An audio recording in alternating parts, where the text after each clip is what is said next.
சரி ஓகே, நானும் வந்து இந்த இந்த 2 நாளா சரி ஓகே இது இப்ப முடியும் அப்ப முடியும்னு பாத்துட்டு இருந்தேன். ஒரே ஒரு படம் பண்ணேன். அந்த படத்துக்கு அப்புறம் இவ்ளோ வந்து ஏதாவது ஒண்ணு பண்ணுவாங்கன்னு எனக்கு சத்தியமா தெரியாது. பல்வேறு நபர்களுக்கு உதவி செய்து வந்த நடிகர் கேபிஒய் பாலாவை சர்வதேச கைக்கூலி என்றும் வெளிநாட்டில் இருந்து பணம் வருவதாக சமூக வலைதளத்தில் வெளியான குற்றச்சாட்டுகளுக்கு அவர் பதிலடி கொடுத்துள்ளார். யார் இந்த கேபிஒய் பாலா? பாலா எக்ஸ்போஸ்டு. பாலா வந்து ஒரு சர்வதேச கைக்கூலி, இவன் ஒரு ஸ்கேமு, இவன் மாட்டோன்னு நினைச்சா வாங்கடா அடிக்கலாம். இந்த வண்டி தான் அண்ணன் கேபி பாலன் எனக்கு வாங்கி கொடுத்தது. இதை வந்து நிறைய பேர் என்ன சொல்றீங்க, வண்டி வந்து வாங்கி கொடுக்கல, பொய்யானது, நம்பர் பிளேட்லாம் மறைச்சிருக்காங்கன்னு சொல்றீங்க. இது வண்டி ஜெப்ட் நான் தான் ஓட்டுறேன், அண்ணன் எனக்கு வாங்கி கொடுத்த வண்டி தான். எவ்வளோ வன்மம் இல்ல. சரி ஓகே, நானும் வந்து இந்த இந்த 2 நாளா சரி ஓகே இது இப்ப முடியும் அப்ப முடியும்னு பாத்துட்டு இருந்தேன். ஒரே ஒரு படம் பண்ணேன். அந்த படத்துக்கு அப்புறம் இவ்ளோ வந்து ஏதாவது ஒண்ணு பண்ணுவாங்கன்னு எனக்கு சத்தியமா தெரியாது. ஒரு சின்ன கான்ட்ரவர்சி ஒன்று போயிட்டு இருக்கு இந்த ஆம்புலன்ஸ் ரிலேட்டடா. ஆம்புலன்ஸ் பாத்தீங்கன்னா கொடுக்குறப்ப இல்ல டிடி அப்படின்னு சொல்லி மென்ஷன் ஆயிருக்கும். அது வந்து நாங்க கொடுத்த அடுத்த நாளே எங்களுக்கு தெரிய வந்துருச்சு அது வந்து டி மட்டும்தான். அன்னைக்கு பண்ண பெயிண்டிங் ரீஒர்க்னால வந்து டிடின்னு எக்ஸஸ் ஒன்று ஆட் ஆயிட்டுன்னு சொல்லிட்டு எஃப்சி முடிஞ்சதுனால இது நம்ம கேரேஜ்ல போட்டோம்.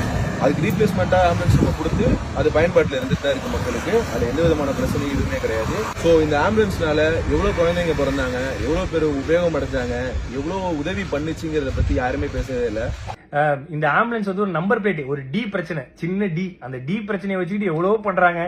இந்த ஆம்புலன்ஸ் மூலியமாவும் இந்த எத்தனை ஊருக்கு தண்ணி இல்லாத ஊருக்கு தண்ணி கிடைச்சு அந்த ஊர் மக்கள் வாழ்ந்துட்டு இருக்காங்க, எவ்வளவு ஆட்டோ டிரைவர்ஸ் இருக்காங்க. அது மட்டும் இல்லாம இந்த ஆம்புலன்ஸ் எவ்வளவு பேர் பொழைச்சிருக்காங்க இந்த ஆம்புலன்ஸ் சர்வீஸ்ல.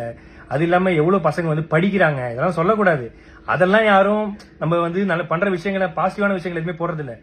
ஏதோ ஒரு சின்ன டி ஸ்டிக்கர் பிரச்சனை, அதை வச்சுக்கு நீ எக்ஸ்போஸ்டு முகத்திரை கிழிஞ்சது, அதுலயும் ஒருத்தர் போட்டிருக்காரு சர்வதேச கைக்கூலியா. ஐயா நான் தினக்கூலி, அது கூட பரவாயில்ல. இந்த ஹாஸ்பிட்டல் வந்து இவன் கட்டுறான், எப்படி இவனுக்கு உள்ள காசு? ஏங்க நான் ஈவென்ட் போறேன், நான் வந்து ஆங்கரிங் பண்றேன், நான் படம் நடிக்கிறேன், ஆட் ஷூட் பண்றேன், அதை தாண்டி நான் ஃபாரின் ஈவெண்ட்ஸ் போறேன். இதுலயும் வந்து ஒரு ஃபாரின்ல இருந்து யாரோ காசு தராங்க. யாருங்க காசு தருவா அந்த காலத்துல? என்கிட்ட ட்ரஸ்ட் கிடையாது, என்கிட்ட எந்த விதமான கிரவுண்ட் ஃபண்டிங் ஆக்டிவிட்டிஸ் பண்ற எதுவுமே கிடையாது. நான் சொந்தமா சம்பாதிக்கிறத மட்டும் தான், நான் டே நைட்டா ஓடி சம்பாதிக்கிறதா பண்றேன்.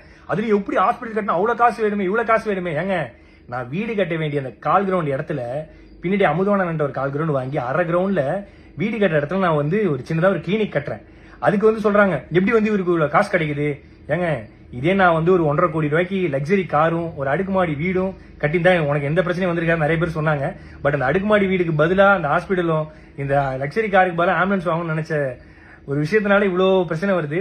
இப்ப கூட நான் வந்து எதுக்கு இந்த வீடியோ போறேன்னா, சரி ஓகே நேற்று இது முடிஞ்சிடும் நினைச்சேன். பட் இல்ல, இது வந்து முடிகிற மாதிரியே இல்ல. ஸோ அதனாலதான் வந்து ஏன்னா நம்மளுடைய பேரை வந்து மக்கள் கிட்ட கலங்கடிக்கணுங்கிற ஒரு விஷயத்துக்காக இவ்வளவு விஷயங்கள் நடந்துட்டு இருக்கு. பரவாயில்ல, இப்ப நான் ஏன் வீடியோ போட்டேன்னா, இதை பார்த்து நிறைய மக்கள் வந்து நிறைய பசங்க வந்து ஐயோ இப்பெல்லாம் பண்ண இவ்வளவு பிரச்சனை இருக்குன்னு சொல்லிட்டு பின்வாங்கிடக்கூடாது. கடைசி வரைக்கும் அவங்களால முடிஞ்ச உதவி, ஏன்னா நம்மளை பார்த்து நிறைய பேர் பண்ணிட்டு இருக்காங்க. உண்மையா வண்டி ரெஜிஸ்ட்ரேஷன் பண்ண புக்கு எல்லாமே இதெல்லாம் இருக்கு.